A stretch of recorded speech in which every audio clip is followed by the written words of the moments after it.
큰 손실보다 무서운 건 그 다음 매매입니다. 500만 원을 잃었다고 해보겠습니다.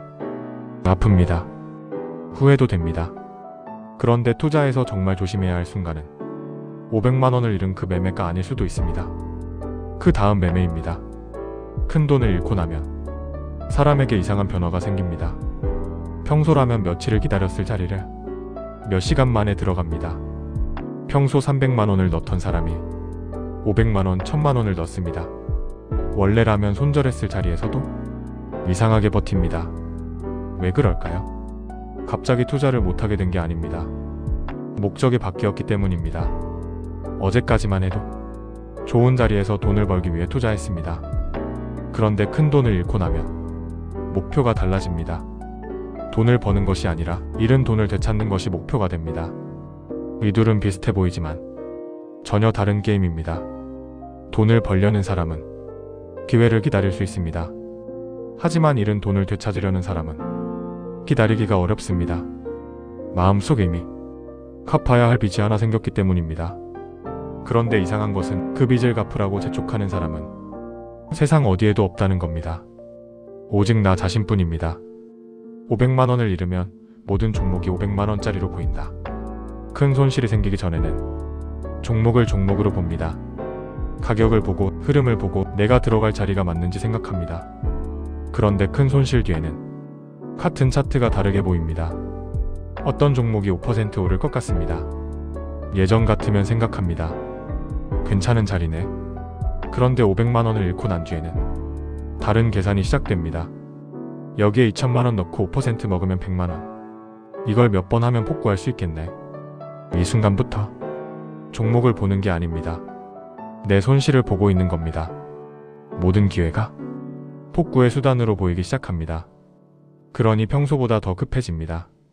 이번 기회를 놓치면 복구가 늦어지는 것처럼 느껴집니다. 원래라면 보내줬을 자리도 붙잡고 싶어집니다. 그렇게 시장의 가격표 위에 내 손실 금액을 얹어놓고 바라봅니다. 하지만 시장은 내 사정을 모릅니다. 내가 어제 500만 원을 잃었다고 해서 오늘 500만 원짜리 기회를 준비해놓지 않습니다. 시장은 내 손실을 갚아줄 의무가 없습니다. 이걸 받아들이는데 생각보다 시간이 걸립니다. 손실이 커지면 이상하게 투자금도 커진다. 더 위험한 변화가 있습니다. 베팅이 커집니다. 생각해보면 이상합니다. 큰 돈을 잃었으니 평소보다 조심해야 할 것 같습니다. 그런데 실제 마음은 반대로 움직일 때가 있습니다. 100만 원으로는 500만 원을 빨리 복구하기 어렵습니다. 그러니 300만 원을 넣고 그래도 답답하면 500만 원을 넣습니다. 한 번만 크게 먹으면 원래 자리로 돌아갈 수 있을 것 같습니다. 이때 아주 위험한 말이 나옵니다. 이번 한 번만 크게 들어가서 절반만 복구하자. 이번 한 번만 잡고 다시 원칙대로 하자. 이번 한 번만. 그런데 투자에서 큰 사고는 의외로 거창한 욕심보다 이 작은 예외에서 시작될 때가 많습니다. 그리고 만약 그 매매가 성공하면 더 위험해질 수도 있습니다. 와, 되잖아. 복구 매매가 실력처럼 느껴집니다. 그러면 다음 손실에서도 같은 행동을 반복하게 됩니다. 하지만 실패하면 어떻게 될까요? 500만 원이었던 손실이 700만 원이 됩니다. 이제 더 급해집니다. 700만 원을 복구해야 하니까요. 그래서 다시 금액을 키웁니다. 그렇게 손실이 사람을 조급하게 만들고 조급함이 다시 손실을 키웁니다. 돈을 잃어서 원칙이 무너지고 무너진 원칙 때문에 더 큰 돈을 잃는 겁니다. 정말 힘든 건 돈보다 내가 틀렸다는 느낌이다.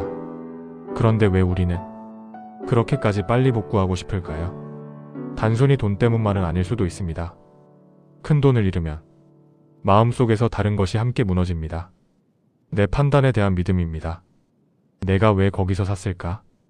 분명 이상했는데 왜 안 팔았지? 나는 왜 이것밖에 안 될까? 손실 하나가 어느 순간 나 자신에 대한 평가가 됩니다.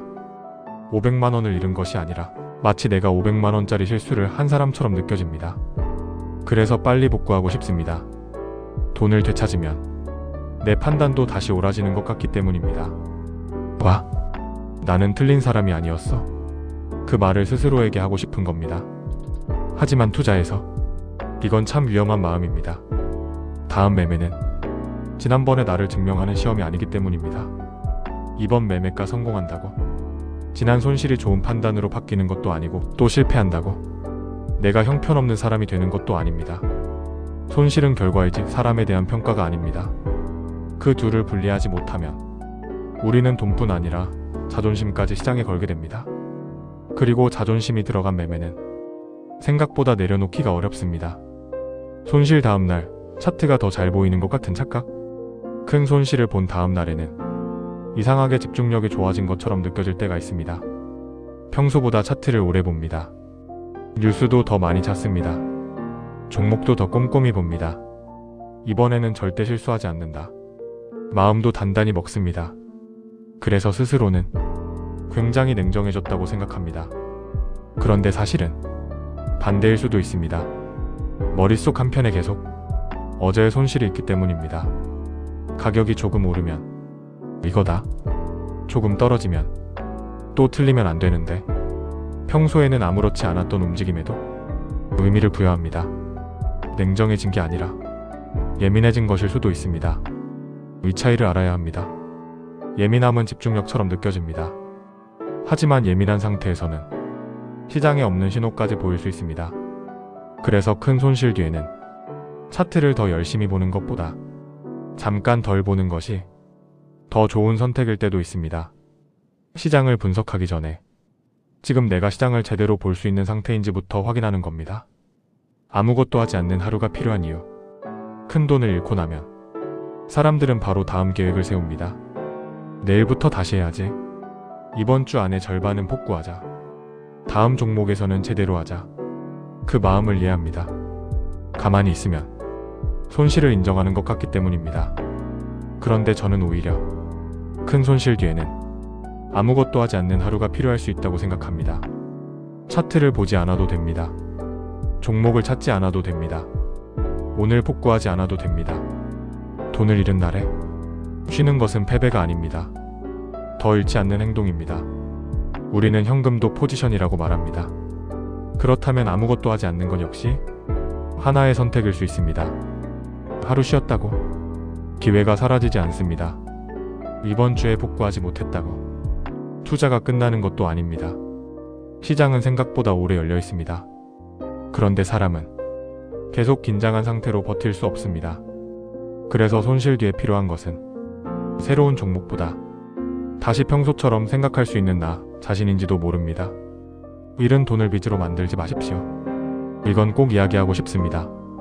손실이 생기면 우리는 마음속에 장부 하나를 만듭니다.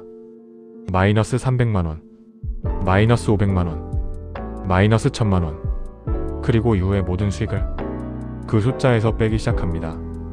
50만원을 벌었습니다. 기뻐해야 할 것 같은데 별로 기쁘지 않습니다. 아직 450 남았네. 100만원을 벌었습니다. 그래도 400 더 벌어야 해. 그렇게 과거의 손실이 현재의 수익까지 가져가 버립니다. 분명 오늘은 잘했는데 기뻐하지 못합니다. 왜냐하면 마음속에서는 아직 빚을 갚고 있기 때문입니다. 하지만 그 손실은 누군가에게 갚아야 할 빚이 아닙니다. 지나간 결과입니다. 물론 잊으라는 이야기는 아닙니다. 기록해야 합니다. 왜 이랬는지 돌아봐야 하고 다시는 같은 실수를 하지 않도록 배워야 합니다. 하지만 배우는 것과 매일 갚으려고 사는 것은 다릅니다. 과거의 손실을 오늘의 매매에 계속 데리고 오면 어제의 실수가 오늘의 판단까지 결정하게 됩니다.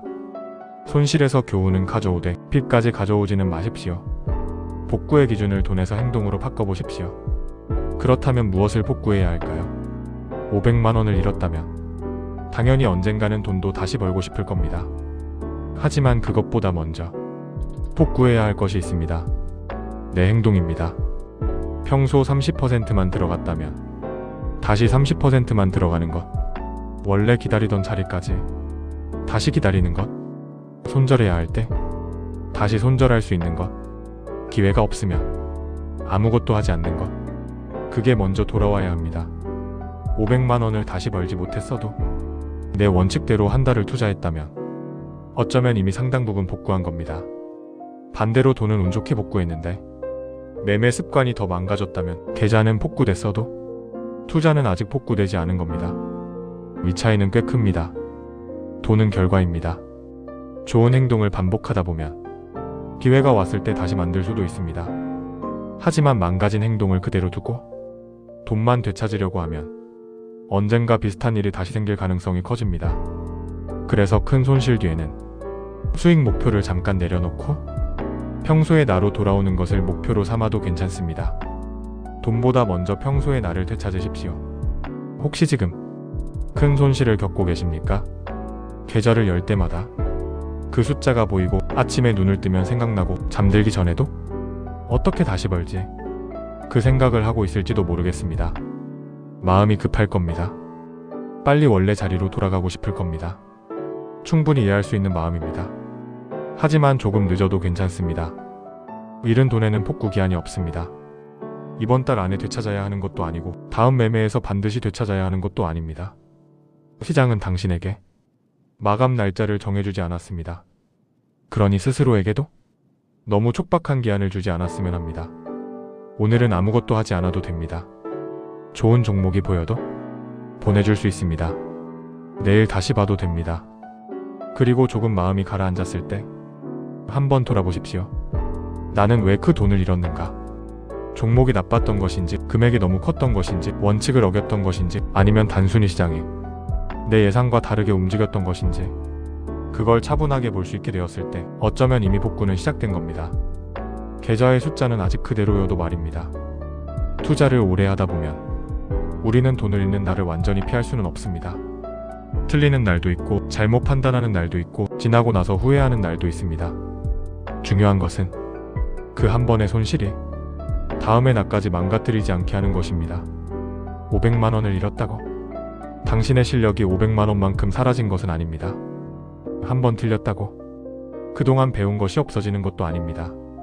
그러니 손실이 난 날에는 돈부터 되찾으려 하지 마십시오. 잠을 조금 잘 자고 맛있는 밥도 먹고 잠깐 산책도 하고 평소의 일상으로 돌아오십시오. 그리고 다시 시장을 봤을 때 오늘 반드시 벌어야 해가 아니라 좋은 자리가 오면 하자.